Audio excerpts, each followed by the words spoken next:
जे टीकाकार आहेत त्यांनाच कुठेतरी जबाबदार धरलाय आणि एकेकाला सोडणार नाही आणि भाडे काही टट्टू असा शब्दप्रयोग त्यांच्याकडनं केला गेलेला आहे. टीका करणारे सगळे भाड्याचे टट्टू असतात. मी काल विधानसभेत सुद्धा ही भूमिका मांडली. ज्या पद्धतीनं राज्याचे मुख्यमंत्री यांनी महाराष्ट्राच्या जनतेला एक प्रकारे धमकवण्याचं काम केलं आणि मी स्वतः म्हणजे महाराष्ट्र अशी जी भूमिका गर्वानी राज्याच्या मुख्यमंत्र्यांनी विधानसभेत व्यक्त केली, त्यांचा गर्व, त्यांच्या पक्षाचा गर्व महाराष्ट्राची जनता उतरवेल. कारण की तुम्ही क्रेडिट घेता स्वतः की आमच्यामुळे आम्ही हे मिसिंग लिंक बांधलं, सगळं डेव्हलपमेंट आम्ही करतो आहे. पण त्याच्यामध्ये ज्या काही चुका झाल्या, त्याच्यामध्ये जो काही भ्रष्टाचार झाला, त्याच्यामध्ये लोकांचा जीव गेला, लोकांची गैरसोय झाली, तर त्याची जबाबदारी घ्यायला कोण दुसरे बाहेरचे लोक येणार? आणि म्हणून जे वक्तव्य महाराष्ट्राच्या इतिहासामध्ये पहिल्यांदा राज्याच्या मुख्यमंत्र्यांनी राज्याच्या जनतेला धमकवलं, त्यांनी जाहीर माफी या महाराष्ट्राच्या जनतेची मागावी, ही भूमिका आमची आहे. कारण की सोशल मीडियावर किंवा माध्यमामध्ये हे सगळे भाड्याचे टट्टू असतात. यांनी एक प्रकारे नुसतं मीडियाच्याच लोकांचं नाही तर महाराष्ट्राच्या जनतेचा अपमान करण्याचं काम देवेंद्र फडणवीसांनी केलेलं आहे. आणि म्हणून मी तुम्हाला सांगितलं की त्यांनी जाहीर माफी महाराष्ट्राच्या जनतेची मागावी, ही भूमिका आमची आहे. आणि मी काल पण सांगितलं की मिसिंग लिंकमध्ये पर किलोमीटर 540 कोटी रुपये आपण खर्च केलेले आहेत. सोन्याचा रस्ता तर नाही आहे, पूर्ण सोनंच एका किलोमीटरला लावून टाकलेलं आहे. 13 किलोमीटरच्या रस्त्याला 7,190 कोटी रुपये तुम्ही खर्च केलेले आहात. त्याचा पूर्ण हिशोब येतो 540 कोटी रुपये पर किलोमीटर तुम्ही खर्च केलेला आहे. आता 540 कोटी रुपये एका किलोमीटरवर खर्च केला असेल तर पूर्ण त्याच्यामध्ये या पद्धतीच्या घटना होता कामा नव्हत्या. म्हणजे कुठे ना कुठे त्रुट्या आहेत आणि म्हणून त्याच्यामध्ये भ्रष्टाचार झाला आणि म्हणून त्याच्यावर श्वेतपत्रिका जाहीर करावी. आणि खरंच तुम्ही दुधाचे धुतले आहेत का हे महाराष्ट्राच्या आणि देशाच्या जनतेला कळू द्या. अनेक विकास कामं देवेंद्र फडणवीसांच्या कार्यकाळात झाली आहेत. मेट्रो असतील, अनेक ब्रिजेस असतील, अनेक टनेल्स असतील, या सगळ्यांची श्वेतपत्रिका काढणं गरजेचं आहे का? कारण की त्याचं एक बजेटरी सिस्टम, अर्थात एक बजेट वेगळं असतं, त्याच्यानंतर प्रकल्पाला वेळ लागतो, त्याच्यानंतर त्याचं बजेट मोठ्या प्रमाणात वाढलं. हा मोठ्या प्रमाणात वाढलेला बजेट म्हणजे भ्रष्टाचार आहे. फडणवीसाचं सरकार 2014 पासून महाराष्ट्रामध्ये आलेलं आहे. ते 2.5 वर्ष मधल्या काळात गेलं. उद्धव ठाकरेंच्या सरकारनंतर पुन्हा फडणवीसांचं सरकार आलेलं आहे. या सरकारच्या कालावधीत जेवढं कर्ज या महाराष्ट्राच्या जनतेवर लादलं गेलेलं आहे, त्याचा परिणाम महागाईच्या रूपाने जनतेला भोगावा लागतो आहे. कारण की हा पैसा कर्जरूपी घेतला गेलेला आहे विकासाच्या नावाने. या पैशाची सगळी जबाबदारी राज्याच्या जनतेवर जाते. काही फडणवीस आपल्या घरचं देणार नाही किंवा त्यांचं सरकार आपल्या घरचा पैसा देणार नाही. कर्जरूपी पैशाची वसुली महाराष्ट्राच्या जनतेकडून केली जाईल. महागाई रूपाने पैसे घेतले जातील, टॅक्स रूपाने घेतला जाईल, GSTच्या रूपाने घेतला जाईल आणि महाराष्ट्राच्या जनतेच्या खिशातल्या पैशाचं त्या ठिकाणी वसुली केली जाईल. अशा पद्धतीचं हे धोरण असतं. तुम्ही विकास करा, त्याला विरोध नाही. मी काल पण मिसिंग लिंकच्या बाबत सांगत होतो की मिसिंग लिंक ही काँग्रेसच्या काळात सुरू झालेली होती, पण त्याच्यामधला जो प्रस्ताव आला होता 3,000 कोटीचा, तो आमच्या सरकारला त्याला वाटलं की हे जास्त पैसे होतात आहेत, टेक्नॉलॉजीचा काही प्रॉब्लेम होते, अशा त्रुट्या त्याच्यामध्ये आल्यात. आणि म्हणून 14 त्रुट्या त्याच्यामध्ये काढून याला पूर्ण स्पष्टीकरण आपण द्यावं, जेणेकरून कॅबिनेटमध्ये जाऊन मिसिंग लिंक आम्हाला करता येईल, ही अपेक्षा आमची होती. पाय जेवढं असेल तेवढेच पाय जेवढं चादर असेल तेवढेच पाय पसरवले जातात. दिवाळी कर्ज काढून साजरी केली जात नाही, नाहीतर दिवाळा निघतो. पण फडणवीस सरकार आणि मोदी सरकार देश आणि राज्य चालवत असताना देशावर कर्ज घेऊन, राज्यावर कर्ज घेऊन, राज्याच्या जनतेवर कर्ज घेऊन दिवाळी साजरी करतात आहेत आणि या राज्याचा आणि देशाचा दिवाळा काढताय. आणि म्हणून हे सगळ्या कामाचं एक श्वेतपत्रिका जाहीर करावी. किती कर्ज घेतलं गेलं, कोणत्या कामावर घेतलं गेलं, याचे एस्टिमेट काय होते, प्रत्येक किलोमीटरला 540 कोटी रुपये तुम्ही खर्च केलेत का, या सगळ्या गोष्टीचं विवरण त्या ठिकाणी त्यांनी मांडावं आणि दूध का दूध पाणी करावं. कारण की आता फडणवीस सरकार ही आरोपाच्या पिंजऱ्यामध्ये फसलेली आहे आणि आरोपीच्या पिंजऱ्यामध्ये फसल्यामुळे या सरकारला त्यांची वास्तविकता लोकांसमोर ठेवणं ही काळाची गरज आहे. हे शाहू फुले आंबेडकरांचा महाराष्ट्र आहे आणि या महाराष्ट्रामध्ये अशा लुटारू लोकांचं कुठली किंमत होत नाही, हे या ठिकाणी मी ठामपणे सांगतो. कर्जमाफी जाहीर केली मात्र अजूनही त्याचा लाभ मिळत नाहीये. 7 तारखेची डेडलाईन होती, ती सुद्धा पुढे गेली. असं म्हटलं जातं की इन्कम टॅक्सकडनं माहिती घेतली जाणार, जे लाडक्या बहिणी योजनेमध्ये झालं ते इथे होणार नाही, यासाठी दक्षता घेतली जाते. बघा, सरकार जेव्हा तारीख पे तारीख देते याचा अर्थ सरकारची आर्थिक परिस्थिती काय हे आपल्याला कळत आहे. ज्या दिवशी सरकारने तारीख दिली असेल शेतकऱ्यांचं कर्ज माफ करायचं, म्हणजे याचा अर्थ सरकारने ते तपासलं होतं, ते तपासून सरकारने घोषणा केली होती असं आपण मान्य करू.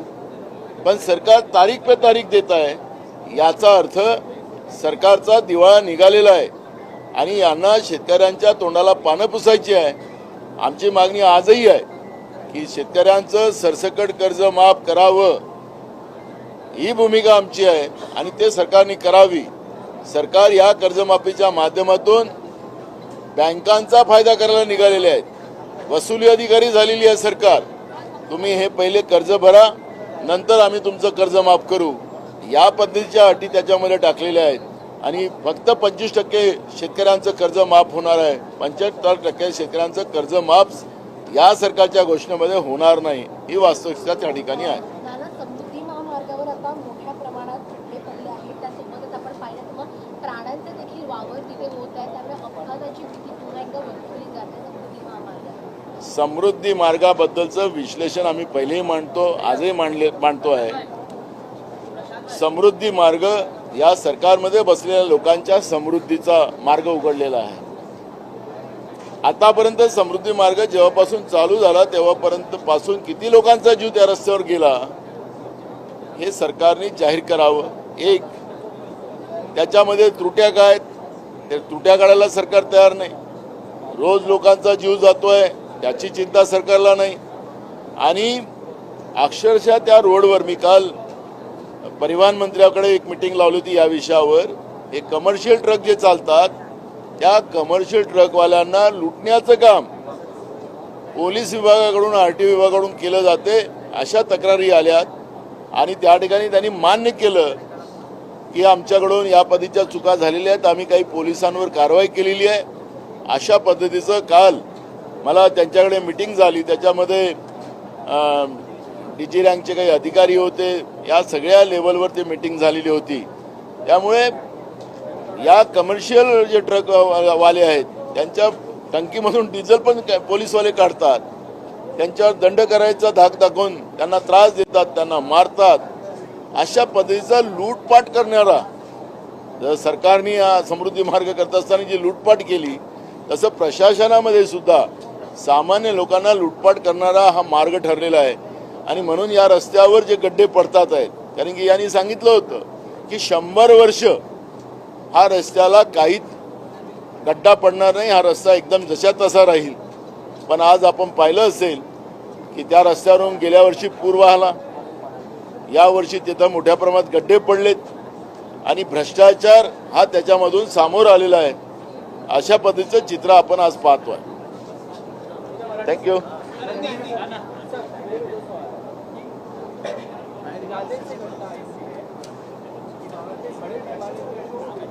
पाकिस्तानी लेबल वाला कॉस्मेटिक बड़े पैमाने पर तकरीबन 5 से 7 लाख रुपए का माल है. तो पाकिस्तानी कॉस्मेटिक भारत में नागरिकता महाराष्ट्र नागरिकता बहुत ज़्यादा बैन है. एक बड़े लापरवाही मामला है और पुलिस को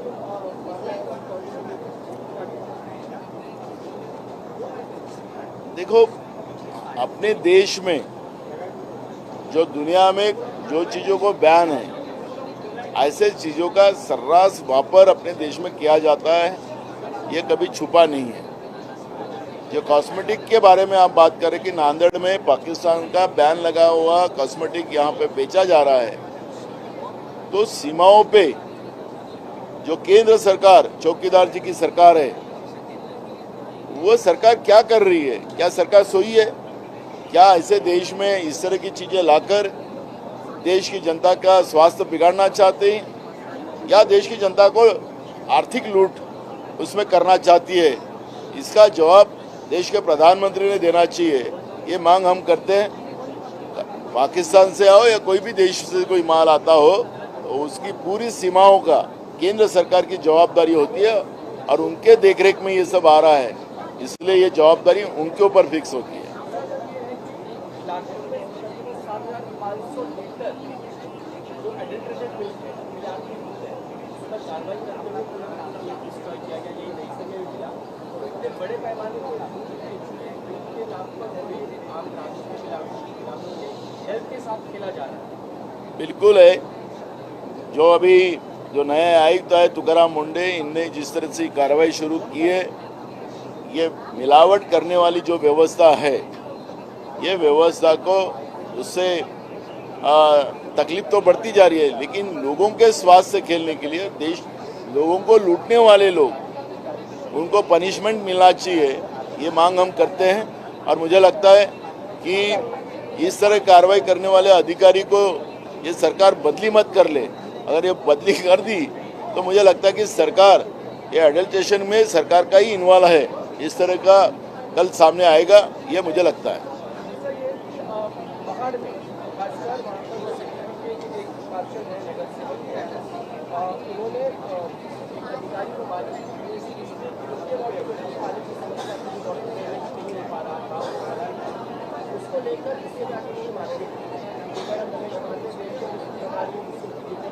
हमें नगर सेवक नजर आते हैं,